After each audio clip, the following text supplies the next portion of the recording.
Hello students, कैसे हैं आप सब। आई होप आप सब बहुत अच्छे होंगे। आज हम डिस्कस करेंगे फंगी के बारे में। ठीक है, ये पेपर फर्स्ट का टॉपिक है आपका फंगी। स्टार्ट करते हैं। फंगस क्या है? एक लैटिन भाषा का शब्द है जिसका अर्थ होता है मशरूम। ठीक है, the fungi are achlorophyllous and heterotrophic thallophytes. Their plant body consists mostly of a thallus made up of hyphae which together constitute mycelium। Fungi क्या है? एक अक्लोरोफिलस है, अर्थात इसमें पर्णहरिम नहीं पाया जाता। हेट्रोट्रॉपिक है, यानी कि ये अपने भोजन जो है अदर्स प्लांट्स एनिमल से लेता है। थैलोफाइट्स है, यानी कि इसकी जो बॉडी है वो क्या है? थैलोफाइट्स है, थैलोफाइटा की बनी होती है। और इसकी जो प्लांट बॉडी होती है वो मेनली थैलस की बनी होगी। मेड अप ऑफ हाइफी, जो किसका बना होता है? हाइफी का बना होता है। जो हाइफी होते हैं वो क्या होते हैं? हेयर लाइक स्ट्रक्चर्स होती है। ठीक है, विच टुगेदर कंस्टिट्यूट माइसीलियम, और जो एक साथ मिलकर माइसीलियम का गठन करते हैं या माइसीलियम का निर्माण करते हैं। The study of fungi is known as mycology. Fungi की स्टडी को माइकोलॉजी के नाम से जाना जाता है। और जो इसके साइंटिस्ट होंगे उनको क्या बोला जाएगा? माइकोलॉजिस्ट बोला जाएगा। ठीक है, जनरल कैरेक्टरिस्टिक्स की यदि हम बात करते हैं तो क्या जनरल कैरेक्टरिस्टिक्स हैं? आइए देखते हैं। They are cosmopolitan in distribution and can occur in any habitat where life is possible. जहाँ जीवन संभव है ये उन सभी आवासों में पाए जाते हैं, यानी कि इनका जो वितरण है वो क्या है? विश्वव्यापी है। The plant body of fungi typically consist of branch and filamentous hyphae which form a net like structure known as mycelium। जो प्लांट बॉडी होती है फंगी की वो क्या है? टिपिकली है। और किस चीज़ की बनी हो? कैसी हो सकती है?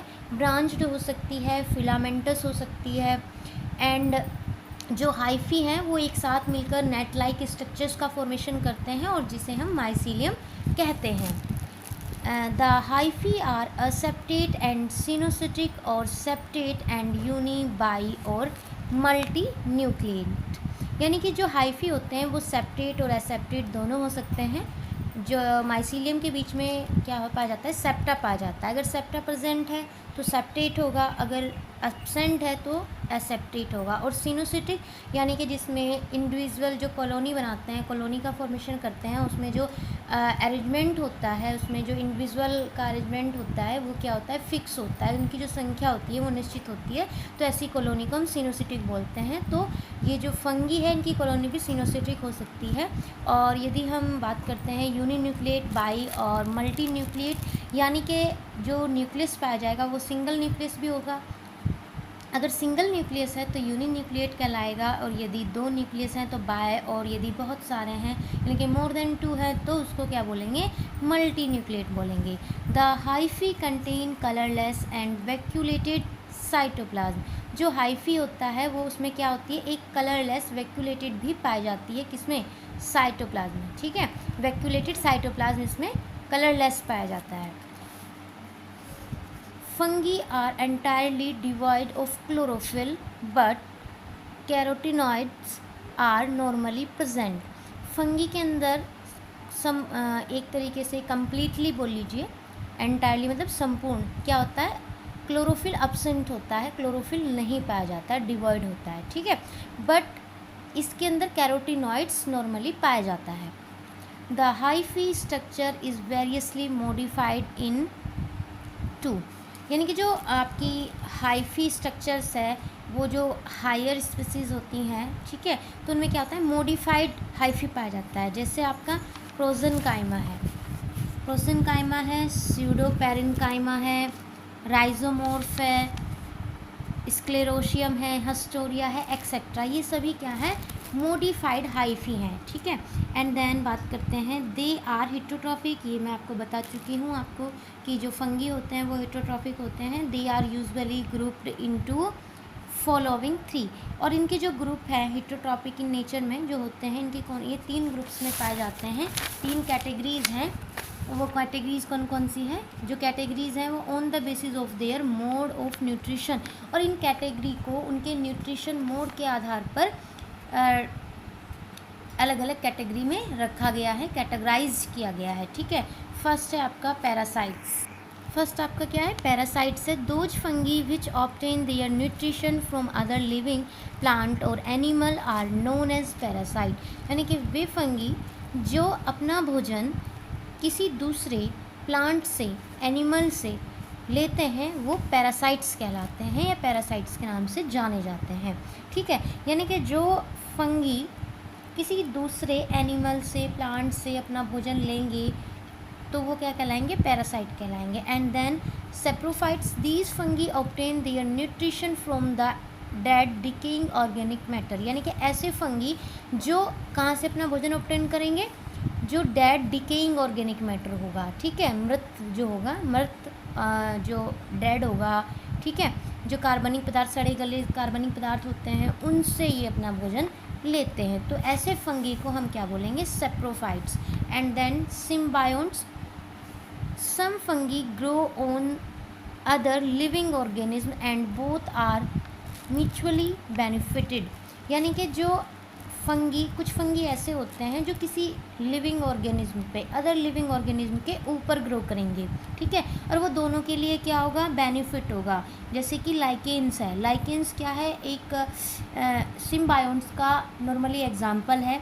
इसमें फंगी जो है वो एल्गी के ऊपर ग्रो करते हैं और ये अपना फूड लेते हैं एल्गी से, तो एल्गी मतलब फंगी अपना फूड लेंगे एल्गी से और एल्गी को क्या प्रोवाइड करेंगे, नाइट्रोजन। तो दोनों को ही आपस में क्या है, फ़ायदा है, एक से भोजन लेता है तो दूसरे को नाइट्रोजन प्रोवाइड करता है। तो इस प्रकार का जो कॉम्बिनेशन होगा स्पीसीज़ का या अलग अलग जो आपके फंगी है, एल्गी है, ठीक है, तो ये क्या कहलाएगा, उनका जो ये कॉम्बिनेशन है, एक तरीके से सहजीवी जीवन जी रहे हैं, तो वो क्या कहलाएंगे, सिम्बायोन्ट्स कहलाएंगे।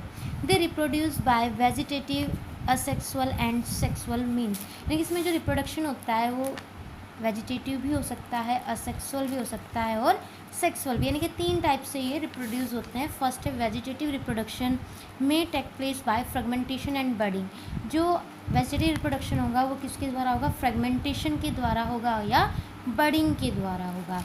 Asexual reproduction take place during favorable condition by the formation of a variety of conidia or spores. Asexual reproduction कौन सी कंडीशन में होगा, फेवरेबल कंडीशन में होगा, ठीक है, जब इनके अनुकूल वातावरण हो जाएगा। और ये किसका फॉर्मेशन करेंगे, कोनिडिया या स्पोर का।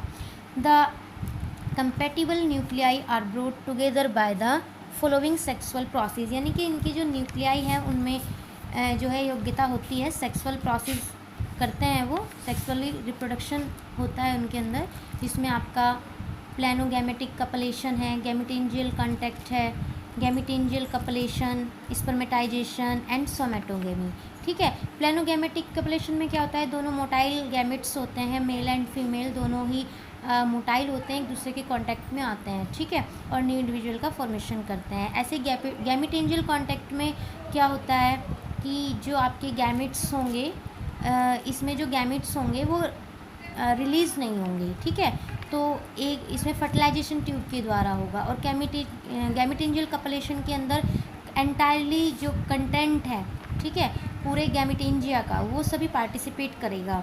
स्पर्मेटाइजेशन में क्या होता है, इसमें जो है आपके जो सेक्सुअल ऑर्गन हैं वो क्या होंगे, अब्सेंट होंगे, और इसमें एक जो वेजिटेटिव हाइफी होगा जिसमें एक रिसेप्टर होगा, एक डोनर होगा, उसके द्वारा होगा।